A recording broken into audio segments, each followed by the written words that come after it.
ఇంకా ముఖ్యమైనది ఏంటంటే ఆయన ఈరోజు ఆంధ్రప్రదేశ్లో కులాలకి మతాలకు అతీతంగా జరిగిన ప్రతి ఎన్నికల్లో కూడా ఇటు రాష్ట్రంలో జరిగిన సర్వేలో కానివ్వండి, కేంద్రంలో జరిగిన సర్వేలో కానివ్వండి, మీ టేబుల్ మీద ఉన్నది రిజల్ట్ ఏంటో, ఎలక్షన్ అంటూ జరిగితే జగన్మోహన్ రెడ్డి గారు ముఖ్యమంత్రి అవుతాడని ఈరోజు ప్రతి ఒక్కరి దగ్గర వాళ్ళ రిపోర్ట్లు వాళ్ళకు ఉన్నాయి.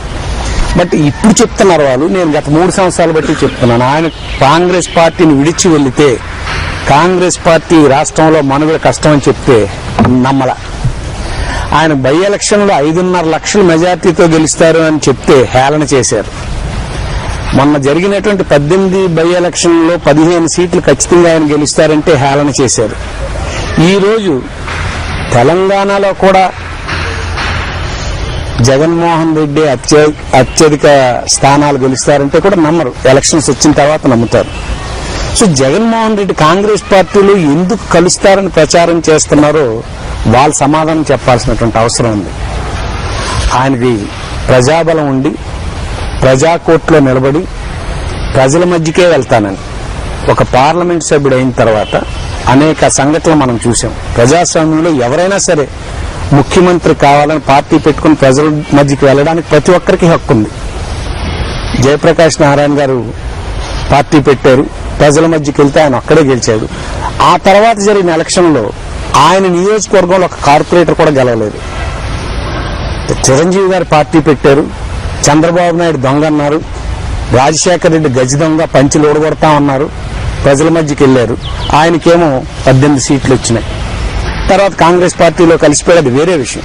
అట్లాగే జగన్మోహన్ రెడ్డి మీరు ఇచ్చినటువంటి పార్లమెంట్ సభ్యత్వాన్ని మీకు ఇచ్చి నేను ప్రజల మధ్యకి వెళ్తాను, ప్రజలు ఓట్లేస్తే నా తండ్రి ఏదైతే కలలు కన్నారో వాటిని నెరవేర్చడం కోసం ప్రయత్నం చేస్తానని ప్రజాకోర్టులోకి వెళ్లారు తప్పించి మీ ఎవరిని నాకు ముఖ్యమంత్రి ఇమ్మని ముఖ్యమంత్రి చేయమని అడిగితే ఇచ్చే పరిస్థితిలో లేరు.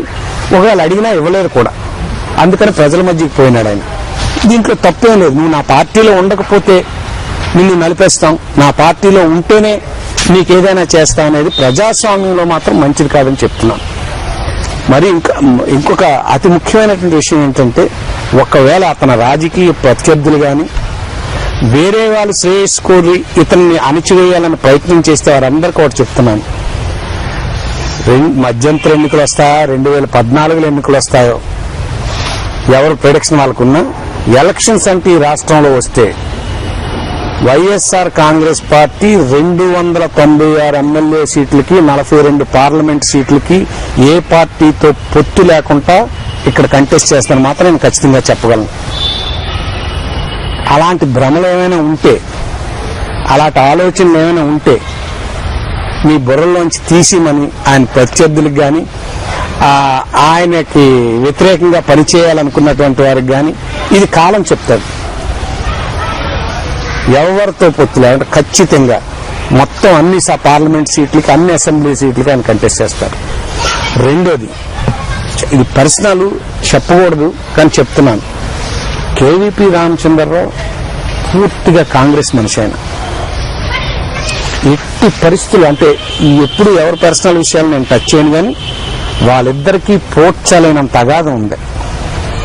రాజశేఖర రెడ్డి గారి మరణం తర్వాత కారణాలు ఏవైనా, ఒకవేళ ఇంకెవరైనా ప్రయత్నం చేస్తే చేయొచ్చేమో కానీ ఆయనకి ఈయనకి ప్రయత్నాలు జరుగుతాయని ఎవరైనా భ్రమలో ఉంటే తప్పు.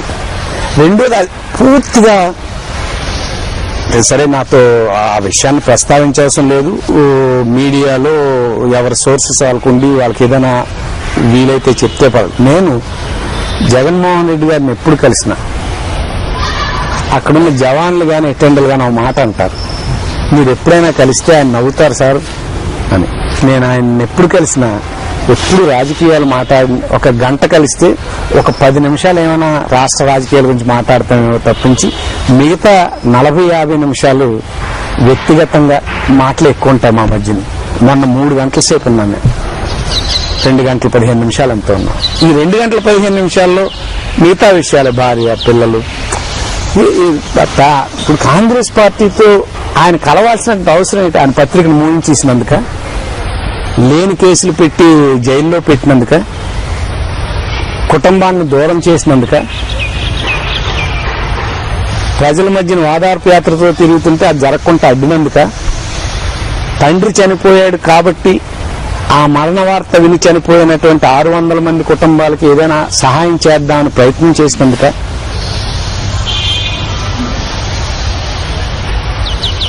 అలాంటి భ్రమలు ఎవరికైనా ఉంటే దయచేసి మీ బుర్రలోంచి తొలగించుకోండి.